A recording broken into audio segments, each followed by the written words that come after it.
Francis désire lancer une balle par-dessus un mur de 9 mètres de haut, situé à 12 mètres de lui.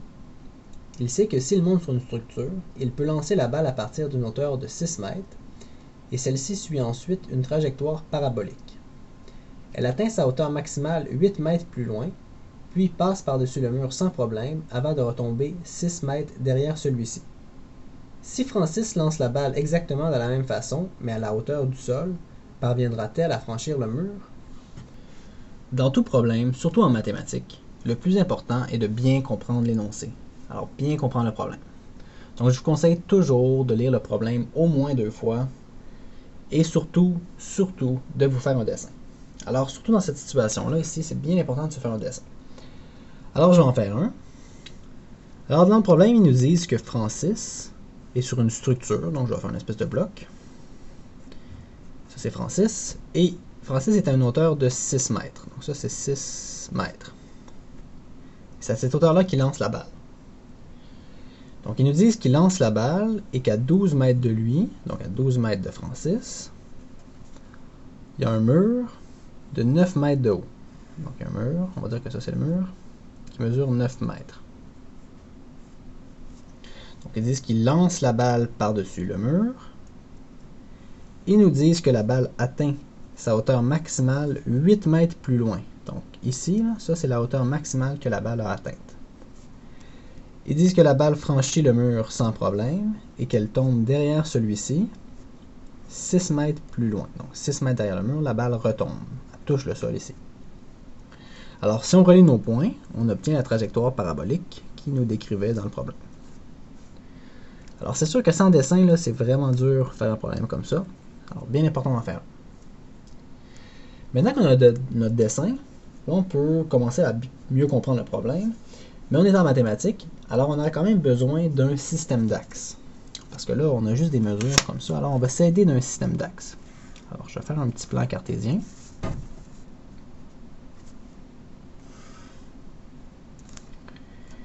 Et là, on va essayer de traduire ce dessin-là dans le plan cartésien. Alors, si je le fais, bon ben, il faudrait qu'on choisisse où est-ce qu'on va placer nos axes. Probablement, moi, je les ai placés là, mais où est-ce que ça correspond à quoi dans le dessin? Nous, nos axes, je les mettrais ici, dans le dessin, parce que toutes les mesures sont en fonction de ce point-là. Si on regarde, c'est 6 mètres de haut par rapport à ici, 12 par là, 12 par là, donc je serais porté à le mettre ici, à l'endroit où est Francis, au niveau du sol. Donc si on y va comme ça, ben on a un point ici à 0,6.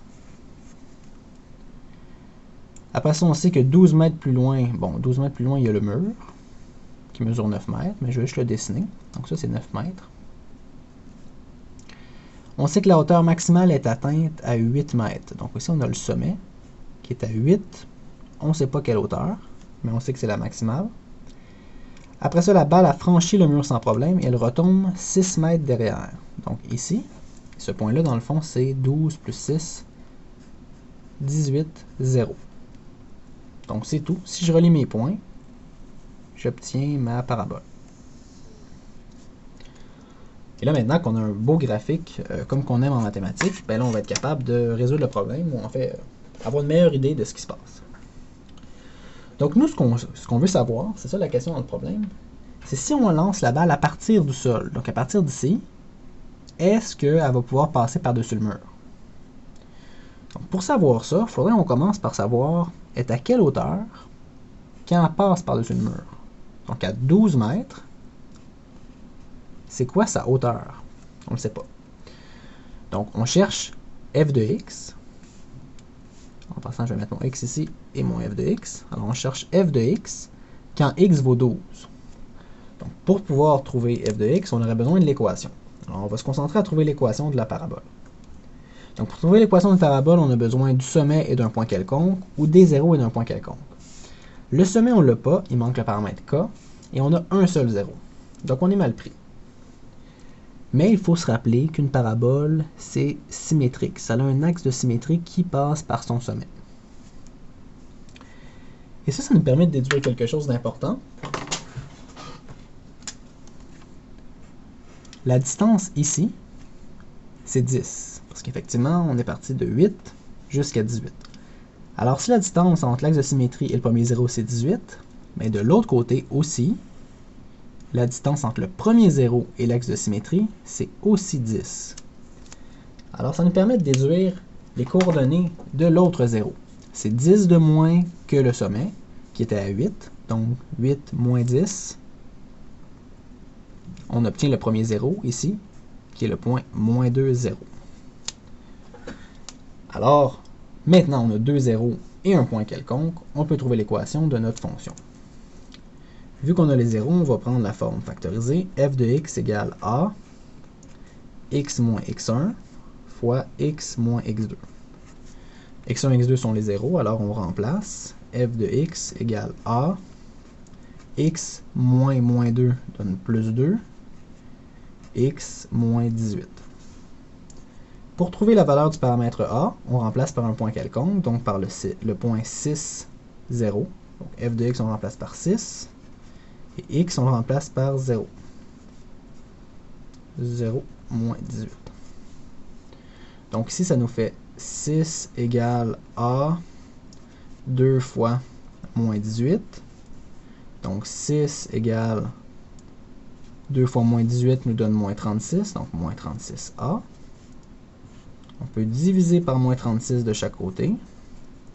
Et ça ici, ça simplifie. 6 sur moins 36, ça fait moins 1 sixième, en divisant en haut et en bas par 6, égale a.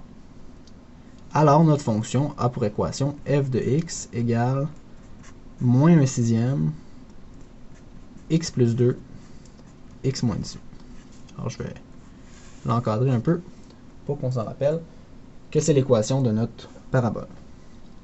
Alors, nous, on a trouvé ça, en fait, simplement pour qu'on puisse trouver la coordonnée en y, donc le f de x, quand x valait 12. Alors, ça le dit, x c'est la distance, donc on n'a qu'à remplacer f de x par 12, x par 12, et isoler f de x. Donc, ça fait moins 1 sixième, 12 plus 4, plus 2, 12 moins 18. Alors, on cherche la valeur de y, de f de x, quand x vaut 12. Alors ici, on le calcule, ça fait moins 1 sixième fois 14 fois moins 6. Ici, le 6 va s'annuler avec le 6 d'en bas, le moins va s'annuler avec le moins, et on va trouver que f de 12, c'est 14. Alors ça veut dire que la balle ici est à une hauteur de 14 quand elle a passé par-dessus le mur. Alors maintenant, on peut répondre à notre question. Qu'est-ce qui arriverait s'il lançait la balle à partir du sol, mais que la balle suivait exactement la même trajectoire? Donc, ça ferait ça comme ça. Bon, notre croquis a l'air de dire que ça ne passera pas, mais il faut en être sûr avec les calculs. S'il lance la balle 6 mètres plus bas, c'est que la parabole a subi une translation de 6 unités vers le bas. Tous les points ont descendu de 6 unités vers le bas. 6 ici, 6 ici, et ainsi de suite. Alors, avant on était à 14 mètres de hauteur à cet endroit-là. Alors, à quelle hauteur qu'on va être maintenant? Bon, on va être 6 plus bas. Donc si je le calcule, 14 moins 6, on va être à une hauteur de 8. On va être à 8 mètres. Mais le mur mesure 9 mètres. Alors on va être en dessous. On va être en dessous de 1 mètre. Donc, la réponse, c'est non. La balle ne franchira pas le mur.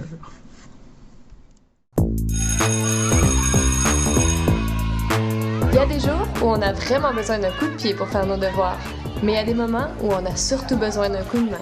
Pour ça, il y a Allo Prof, des enseignants super cool répondent à tes questions du lundi au jeudi de 17h à 20h. Tu peux les rejoindre par téléphone au 1-888-776-4455 ou dans leur cyberclasse sur alloprof.qc.ca. Et la bonne nouvelle, C'est que c'est gratuit. Profites-en!